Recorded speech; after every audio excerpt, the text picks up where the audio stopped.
আচলতে মই আজি খুব সৌভাগ্যৱান যিহেতুকে অজিত শৰ্মা নাট্য বিদ্যালয়ৰ কণ কণ শিশুসকলক লগত লৈ পেলাই মই আজি এনেকুৱা এটা কাম কৰিব পাৰিছোঁ বা কৰিবলৈ আগবাঢ়ি আহিলোঁ যিহেতুকে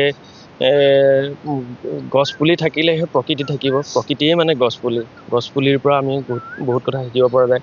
আৰু বিশেষ কথা মই কণ কণ শিশুসকলক এইটো কাৰণেই বাচিলোঁ, এওঁলোকৰ থ্ৰুৱেদি এওঁলোকে বুজি পাব যে গছপুলি এটা কেনেকৈ ৰোপণ কৰিব লাগিব, গছপুলি এটা কেনেকৈ প্ৰতিপাল কৰিব লাগিব, গছপুলি কেনেকুৱা হয়, গছপুলিৰ পৰা আমি কি পাওঁ, এওঁলোকৰ থ্ৰুৱেদি মই বাৰ্তা এটা প্ৰেৰণ কৰিব বিচাৰিছোঁ। প্ৰতিজন অভিভাৱিকাই নিজৰ সন্তানটোক এটা হ'লেও গছপুলি ৰোপণ কৰিবলৈ শিকাওক। তেতিয়া পৰিৱেশ দিৱসৰ দিনটো আচলতে স্থানশিল্পীক বিভিন্ন ধৰণৰ ৰাজ্য বাকী আচলতে হয়, আজিতো এটা আমাৰ কাৰণে মানে বহুত দুখৰ দিন, কাৰণ জুবিন দা যদি থাকিলে হয় হয়তো আজি আৰু সেউজীয়া হ'লহেঁতেন, আৰু সেউজীয়া কৰিলেহেঁতেন, নাহৰ ৰুলেহেঁতেন, ৰাধাচূড়া ৰুলেহেঁতেন, আৰু তেখেতৰ প্ৰিয় গছ বকুল গছ ৰুলেহেঁতেন হয়, আৰু তেখেতৰ ফ্ৰেণ্ড ক্লাবৰ গোটেইখিনি লগত লৈ বিভিন্ন ধৰণৰ গছপুলি ৰোপণ কৰিলেহেঁতেন।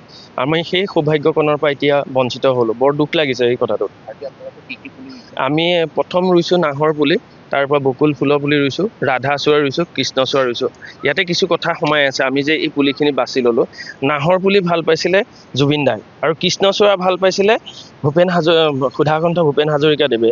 সেই হেতুকে আমি সেই দুজন স্বনামধন্য শিল্পীক আগত ৰাখি পেলাই এই কাৰ্যসূচী পালন কৰা হৈছে। আৰু লগতে যিমানখিনি পুলি আছে সকলো পুলিক আমি এটা এটা নাম দিবলৈ যত্ন কৰিছোঁ। যদিও ৰাধাচূড়া হয়, সেই তাৰ বিপৰীতে জ্যোতিপ্ৰসাদ আগৰৱালা এখন লেবেল থাকিব, প্ৰতিটো বিষ্ণুপ্ৰসাদ ৰাভাৰ এটা লেবেল থাকিব। ঠিক তেনেকৈ আমাৰ স্বনামধন্য উপৰি পুৰুষসকলৰ শিল্পীসকলক আমি মনত ৰখাৰ এটা অপ্ৰাণ চেষ্টা চলাইছোঁ। আজি আমাৰ দেগাঁও সুসন্তান আমাৰ নৰেন দাৰ নেতৃত্বত আৰু অজিত শৰ্মা নাট্য বিদ্যালয়ৰ কণ কণ শিশুসকলক লগত লৈ পেলাই আজি খুব ধুনীয়া এটা অনুষ্ঠান ইয়াত কৰা হৈছে নেগেটিং শিৱদৌলত। আমি আহিছোঁ সকলোৱে এই কণ কণ শিশুসকলক যাতে কিবা এটা আমি এনেকৈ আদৰ্শ দেখুৱাব পাৰোঁ, আগলৈকে প্ৰকৃতি সেউজীয়া কৰিব পাৰোঁ, তেওঁলোকেও বুজি পাওক তাৰ ওপৰত।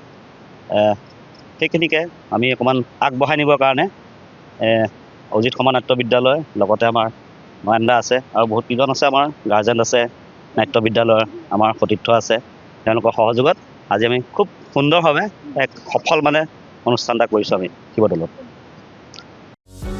যিকোনো খবৰৰ বাবে যোগাযোগ কৰক আমাৰ এই নম্বৰত 9181 307 221।